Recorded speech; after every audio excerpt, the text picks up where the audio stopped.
tidak taat kepada Allah Subhanahu wa taala, sehingga apa yang terjadi? Tidak ada niatnya melakukan perbuatan baik. Karena disebutkan qulubuhum athar.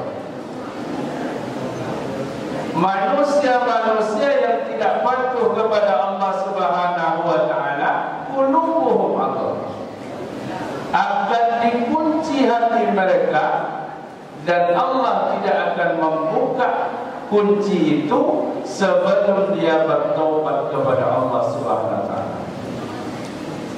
Ingat dari kisah Nabi Adam alaihissalam. Satu kesalahan dari Nabi Adam alaihissalam, 500 tahun lamanya Nabi Adam alaihissalam bertobat kepada Allah, baru Allah Subhanahu wa taala mengampuni taubatnya. Kita berapa kesalahan kita? Tak solat tadi pagi, tak solat kemarin. Berapa kesalahan kita? Maka dicabut oleh Allah. Kemudian yang ketiga, segala amal baiknya tidak akan mendapatkan pahala. Jadi kuncinya solat. Kemarin sudah disampaikan oleh guru kita juga. Kita berpuasa, tapi kita tidak sholat, maka nilai puasa kita tidak apa-apa bagi Allah. Karena harus diawali dengan perbuatan sholat. Saya puasa sajalah, sholat tak dinilai puasa sholat.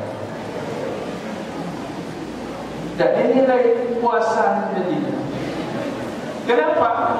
Karena perintah yang utamanya sudah diabaikan. Oleh sebab itu, para santri, para siswa, jangan hal ini kita abaikan dalam kehidupan.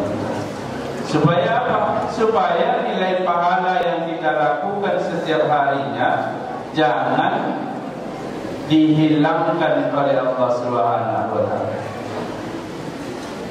Kemudian yang keempat, doa-doanya tidak akan dikabulkan. Menjerit kepada Allah, bermohon kepada Allah, tidak dikabulkan doa. Karena orang yang paling sombong di sisi Allah itu adalah orang yang tidak pernah sujud kepada Allah. Kalau kita berpakaian bagus, mungkin pakai aksesoris dalam kehidupan ini, itu kategori sombongnya bersifat duniawi, atau juga disebut dengan riya. Tapi kalau di sisi Allah, orang yang paling sombong dalam kehidupan itu adalah orang yang tak pernah berdoa, tidak pernah sujud kepada Allah. Bro, orang yang paling sombong itu orang yang tidak pernah sujud kepada Allah. Kemudian yang kelima, tidak mendapatkan bagian doa-doa orang-orang saleh, kaum muslimin dan muslimat. Kan ada doa orang ya, wal mu'minina wal mu'minat, tidak dapat bagian dia. Dikatakan dia orang-orang mukmin, dia tidak sholat. Bagaimana kita mengatakan dia adalah orang mukmin?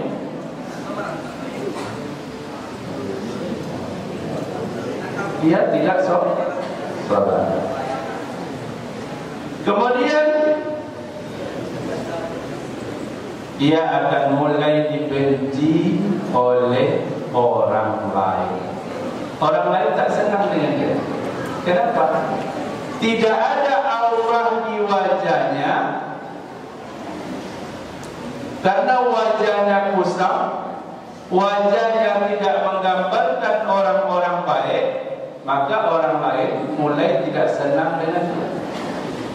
Jadi wajah orang-orang yang rajin ibadah, dia akan terpancar cahaya dari wajah-wajahnya.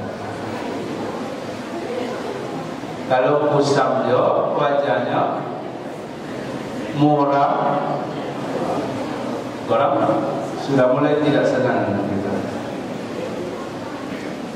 Kemudian akibatnya 3 siksaan ketika meninggal dunia.